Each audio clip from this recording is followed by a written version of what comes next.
Labdien! Es esmu Maruta Avotiņa, pārstāvu Latvijas Universitātes Eksakto zinātņu un tehnoloģiju fakultāti un vadīju metodisko atbalsta materiālu izstrādi matemātikā. Materiāli izstrādāti sadarbojoties Valsts izglītības attīstības aģentūrai un Latvijas Universitātei, piesaistot praktizējošos matemātikas skolotājus no dažādām Latvijas skolām.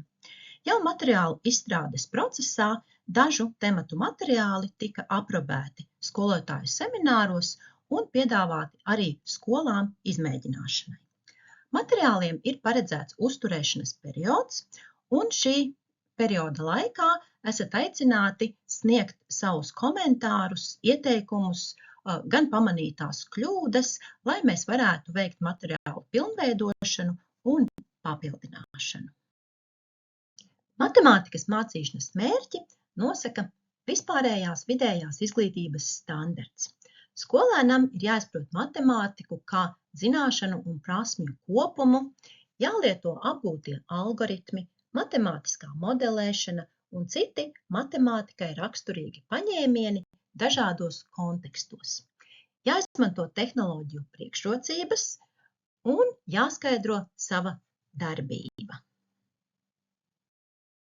Galvenais dokuments, kas nosaka skolotāja darbību, ir Valsts vispārējās vidējās izglītības standarts, un tas ir spēkā kopš 2019. gada 3. septembra. Izmaiņas standartā nav veiktas, izmaiņas ir tikai programmas līmenī. Šobrīd kursam Matemātika 1 ir pieejami 2 programmas paraugi.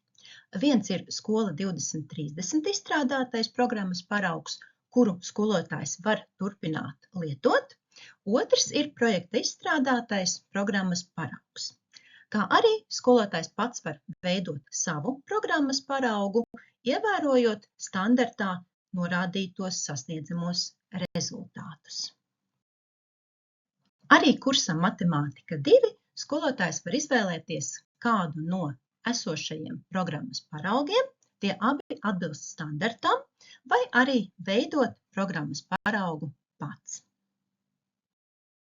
Tālāk pastāstīšu par jaunā programmas parauga uzbūvi, kas ir ļoti līdzīgs gan kursam Matemātika 1, gan Matemātika 2.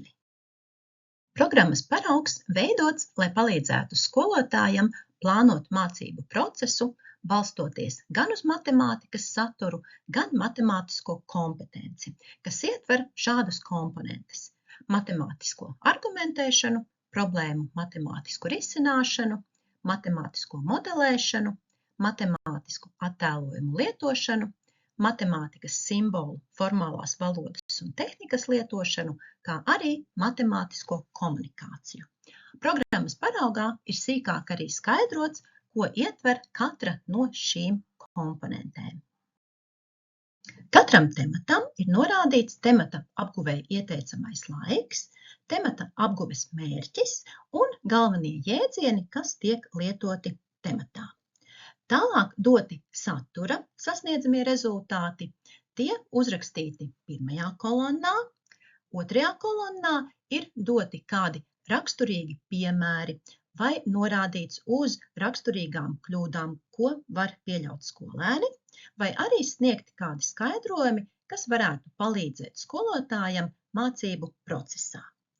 Tālāk ir norādītas arī matemātiskās kompetences sasniedzamie rezultāti, atbilstoši 6 komponentēm, kas tika minētas iepriekš. Optimālā līmeņa programmas paraugā ir arī iekļauta papildu informācija, tie būtu sasniedzamie rezultāti, kuri nav obligāti apgūstami, bet ļoti ieteicami, lai veidotu vienotu priekšstatu par matemātiku un varētu noderēt Matemātika 2 kursā. Šie zaļā krāsā iekrāsotie sasniedzamie rezultāti netiks pārbaudīti eksāmenā. Līdz ar to skolotājs tos var nemācīt skolēniem, bet ja kāds skolēns ir apguvis kaut ko papildus, tad to drīkst lietot stundu laikā. Šeit var redzēt otrā temata paraugu, temata nosaukums algebriskas daļas, tā apguvei paredzētas 17 stundas, norādīts temata apguves mērķis, jēdzieni, satura sasniedzamie rezultāti ar atbilstošiem standarta kodiem un arī īsi skaidrojumi vai piemēri atbilstoši sasniedzamajam rezultātam. Tālāk ir doti matemātiskās kompetences sasniedzamie rezultāti, kur trekenrakstā ir informācija skolotājiem, ko uzsvērt mācību procesā. Piemēram, ka lūk šajā brīdī mēs saskatām analoģiju, līdz ar to lietojam to kā metodi. Un pēc tam formulēts sasniedzamais rezultāts skolēnām. Programmas parauga beigās doti dažādi noderīgi avoti, interneta vietnes un mācību grāmatas, ko skolotājs var lietot mācību procesā, lai realizētu standarta sasniedzamos rezultātus. Programmas parauga pirmajā pielikumā arī īsi aprakstīta matemātiskā modelēšana un doti 5 tās soļi. Pirmais solis ir situācijas izpratne, tātad jāsaprot vispār, kādu problēmu ir jārisina. Otrais solis ir matemātiskā modeļa izveidošana. Šajā solī bieži vien ir jāpieņem arī kādi pieņēmumi vai jāsameklē trūkstošā informācija. Un tad var izveidot matemātisko modeli, izteiksmi, vienādojumu, funkciju. Trešajā solī notiek risināšana. Ceturtais solis ir atrisinājuma izvērtēšana, vai tas ir derīgs atbilstošai situācijai, un arī tiek novērtēts matemātiskais modelis. Ja nepieciešams, tad pieņem lēmumu par kādu precizējumu vai modeļa pilnveidošanu. Un 5. solis ir ziņošana par atrisinājumu un atbildes sniegšanu, ietverot arī ieteikumus problēmas risinājumam. Tālāk īsi pastāstīšu par galvenajām izmaiņām kursa Matemātika 1 programmas paraugā. Kursa Matemātika 1 apguvi iesakām sākt ar algebras tematu apguvi. Atšķirībā no Skola 2030 piedāvātā programmas parauga, temati par vektoriem, kombinatoriku, varbūtību, teoriju un statistiku ir pārcelti nedaudz vēlāk, bet šos tematus skolotājs var bez lielām izmaiņām pārcelt arī un mācīt agrāk. Ja ir tāda nepieciešamība sadarbībā ar citu priekšmetu skolotājiem, vai skolotājs jau ir pieredzis, ka šie temati tiek mācīti agrāk. Šajā programmā ir vairāk tematu nekā Skola 2030 piedāvājumā, un paredzēts ir arī viens temats kursa apkopojumam. Daži no tematiem ir sadalīti sīkāk, piemēram, trigonometrijas temats ir sadalīts 3 tematos, un arī eksponenta funkcija, eksponenta vienādojuma nevienādības ir sadalīts 2 tematos. Skolotājs šos tematus var arī apvienot, ja vēlas samazināt tematu skaitu. Trigonometrijas iesākums jau nedaudz parādās arī 6. tematā pirms planimetrijas, kur tiek ieviests leņķa paplašinājums, bet tikai platam leņķim sīnusa, kosīnusa vērtības, lai varētu apgūt sīnusa un kosīnusa teorēmu. Atsevišķi ir izdalīts arī planimetrijas temats, kas pēc tam būs nepieciešams arī, lai varētu apgūt stereometrijas tematus. 11. klasē, kad būs jāapgūt stereometrija, materiālus no 6. temata var izmantot atkārtošanai, lai skolēni atcerētos, kas tad bija tas svarīgākais, kas šobrīd būs jālieto jau telpisku ķermeņu elementu aprēķināšanā. Arī temats par līnijas vienādojumu ir pārcelts vēlāk, nekā tas ir Skola 2030 programmas paraugā, lai pirms tam tiktu apgūta funkcija un tās grafika transformācijas, kas pēc tam ir ērti lietojams, zīmējot līnijas un risinot nevienādības ar 2 mainīgajiem. Tagad par būtiskākajām izmaiņām kursa Matemātika 2 programmas paraugā atbilstoši esošajam standartam. Arī Matemātika 2 programmas paraugā tematu par kombinatoriku, varbūtību teoriju un statistiku iesakām pārcelt pēc integrāļa apguves, lai, ja skolotājs redz tādu iespēju un skolēni tam ir gatavi, tad var parādīt, kā integrāļi tiek lietoti varbūtību teorijā un statistikā. Būtisku daļu no kursa Matemātika 2 aizņem matemātiskās analīzes elementi. Tas ir skolēnam pavisam jauns temats, un tāpēc piedāvājam lielos tematus sadalīt sīkāk, lai skolēnam būtu vieglāk apgūt jauno informāciju. Protams, skolotājs var arī izvēlēties šos tematus apvienot un mācīt nevis 6 tematus, bet 3 tematus. Tālāk sniegšu nelielu ieskatu, kādi metodiskie atbalsta materiāli ir pieejami skolotājam, lai pasniegtu kursu Matemātika 1 un Matemātika 2. Materiāli abiem kursiem ir ļoti līdzīgi, tāpēc kā piemēru parādīšu materiālus no Matemātika 1 viena temata. Aktuālie programmu paraugi un arī metodiskie materiāli ir pieejami vietnē mape.gov.lv. Var attiecīgi izvēlēties sadaļu, kur materiāli ir pieejami, bet var arī lietot katalogu un meklēt jums nepieciešamos materiālus. Katalogā Matemātika 1 un Matemātika 2 materiālus var atrast, meklējot pēc publicētāja Latvijas Universitātes Eksakto zinātņu un tehnoloģiju fakultāte un norādot atbilstoši izglītības posmu vidusskola. Un tad tiks atlasīti materiāli, kas ir piemēroti Matemātika 1 un Matemātika 2 kursiem. Piemēram, izvēloties optimālā līmeņa 2. tematu algebriskas daļas, jūs redzēsiet atbilstošos materiālus, visus pieejamos failus. Šādu failu skaits ir 38. Tur ir gan PDF versijas, gan Word versijas, ko skolotājs pēc saviem ieskatiem var rediģēt, papildināt, kopēt, dzēst, apvienot. Ir iespēja arī lejuplādēt visus temata materiālus uzreiz uz jūsu datora. Un jums uz datora būs mape, kurā visi šie faili jau vienvietus ir kopā.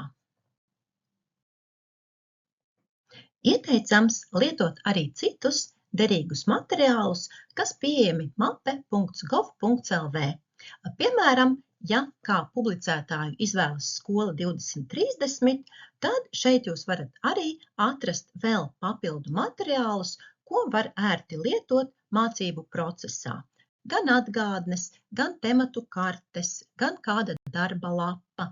Līdz ar to iesakām lietot arī citus materiālus, kas ir pieejami mapē.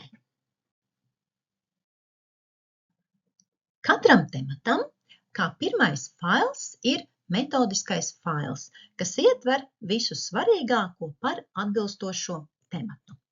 Faila sākumā ir metodiskais komentārs, kas raksturo, kas tad ir svarīgākais, kas ir jāievēro šajā tematā. Pēc tam ir materiālu apraksts, kur norādīts, kādi materiāli un kā tie varētu būt lietojami. Tālāk ir dots temata plānojums pa stundām vai stundu grupām, kur ir formulēts stundu grupas temats un atbilstoši skolēnam sasniedzamie rezultāti. Un uzreiz ir norādīts arī, kādi papildu materiāli ir pieejami. Vai tās ir darba lapas, vai prezentācijas, vai formatīvās vērtēšanas darbi. Katrai stundu grupai ir dots neliels teorijas apraksts, uzdevumu risinājumu piemēri, ieteikumi darba organizācijai un arī uzvedinoši jautājumi, ko skolotājs varētu uzdot skolēniem, lai veicinātu matemātisko komunikāciju. Norādītas arī iespējamās atbildes, kādas būtu sagaidāmas no skolēniem, bet, protams, tās nav vienīgās iespējamās. Tad arī ir norādīts, ka šajā brīdī var lietot kādu darba lapu. Darba lapas ir iekrāsotas ar zaļu, lai uzreiz skolotājs ātri var pamanīt, ka, lūk, šīs stundu grupas laikā ir lietojama atbilstošā darba lapa. Arī visas darba lapas ir dotas rediģējumā Word formātā, līdz ar to skolotājs var pielāgot lapu pēc saviem ieskatiem. Vai saspiest uzdevumus un dot to kā uzdevumu lapu, vai izdzēst kādu piemēru, vai pamainīt. Vairumam darba lapu ir 2 kolonnas ar salīdzinoši līdzīgiem piemēriem. Līdz ar to, organizējot darbu, skolotājs var, piemēram, risināt kopīgi ar skolēniem vai likt skolēniem darboties pāros un risināt pirmās kolonnas uzdevumus, bet otrās kolonnas uzdevumus dot vai kā atgriezenisko saiti stundas beigās, vai arī kā treniņu, ja tāds ir nepieciešams. Lai skolotājiem būtu ērtāk strādāt, visām darba lapām ir doti arī atrisinājumi. Formatīvai vērtēšanai ir jānotiek visa mācību procesa laikā, bet projekta ietvaros esam izstrādājuši katrā tematā 2 līdz 3 rakstiskus formatīvās vērtēšanas darbus. Šie savukārt ir iekrāsoti ar dzeltenu, skolotājs uzreiz var pamanīt, ka šeit ir piedāvājums rakstiskam formatīvās vērtēšanas darbam. Formatīvās vērtēšanas darbi pārsvarā ir sagatavoti A5 formātā un izskatās, ka tur ir 2 vienādi varianti. Tas nozīmē, ka skolotājs, drukājot šo te darbu, var izvēlēties iespēju uz vienas lapas izdrukāt 2 lapas, tad sagriezt un dot skolēniem pildīšanai. Formatīvās vērtēšanas darbiem ir arī doti kritēriji, lai skolotājiem vieglāk ir saprast, kas tad tiek pārbaudīts šajos darbos. Kritērijus var dot arī skolēniem, lai viņi tad paši izvērtē, kas tad ir izdevies, kas nav izdevies un kā pilnveidot savu sniegumu. Katra temata noslēgumā, pirms noslēguma pārbaudes darba, ir ieplānota arī 1 stunda kopsavilkumam. Šai stundai ir piedāvāta darba lapa, kas ietver dažādus uzdevumus par atbilstošo tēmu un arī eksāmenu uzdevumi par atbilstošo tēmu. Līdz ar to skolotājiem ir iespējas dažādi organizēt darbu. Protams, ir iespējas, kā skolotājs var šo stundu izmantot. Ja skolotājs jūt, ka šī kopsavilkuma stunda varbūt nav nepieciešama, tad to var izmantot, lai apgūtu kādu sasniedzamo rezultātu, kuram varbūt atvēlētais laiks bija nepietiekams. Projekta ietvaros ir izstrādāti arī noslēguma pārbaudes darbi, katrs 2 variantos ar atrisinājumiem un vērtēšanas kritērijiem. Pārsvarā šie darbi ir paredzēti 40 minūtēm, bet skolotājs atbilstoši situācijai var kādu uzdevumu izņemt, vai nomainīt, vai pielikt, un arī mainīt laiku darba rakstīšanai. Metodiskā faila beigās ir norādīta arī izmantojamā literatūra un avoti, norādot konkrētas lapuses mācību grāmatās, kuras var izmantot attiecīgā temata apguvei, ja ir nepieciešami vēl uzdevumi vai kaut kas no teorijas. Uzturēšanas periodā ļoti aicinām jūs savus priekšlikumus, ieteikumus un informāciju par nepilnībām iesniegt mape.gov.lv izmantojot pogu, ziņot publicētājam. Tad mēs šo informāciju saņemsim un varēsim pilnveidot materiālus. Ja ir kādi izvērstāki komentāri vai ieteikumi, tad lūdzam rakstīt uz e-pastu projekts.423@via.gov.lv. Lai jums izdodās veiksmīgs mācību gads un izveidotie materiāli noder mācību procesā gan jums, gan jūsu skolēniem.